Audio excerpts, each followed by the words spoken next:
আমি যাব না, গেলে তুমি যাও। না আমি যাব না। আর সেটা দেখেছো পছন্দ হয়েছে, এখন খালি বলছে গিয়ে দামটা জিজ্ঞাসা করো। হ্যাঁ তুমি যাও, তুমি যাও। যাও না।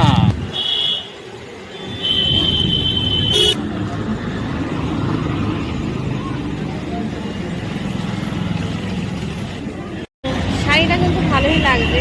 এখন হচ্ছে আর একটা শাড়ি, একটা বেলজিয়াম কালারের একটা শাড়ি ছিল, যেটা অর্ডারও দিয়েছিল, তো যে শাড়িটা ভালো আসেনি। আমি দেখিনি, ও কাজের ওখানে হচ্ছে ওটা ডেলিভারি করিয়েছিল, কিন্তু এখন হচ্ছে ওটা খুঁজে খুঁজে বার করছে।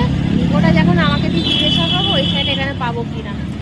আর ঠাকুরের জিনিস অর্ডার দেওয়া হয়ে গেছে, তো বলে ওটা করতে 4-5 দিন লাগবে, বেশি দিন সময় লাগবে না। ওইটা বেলজিয়াম চকলেট দেখছি।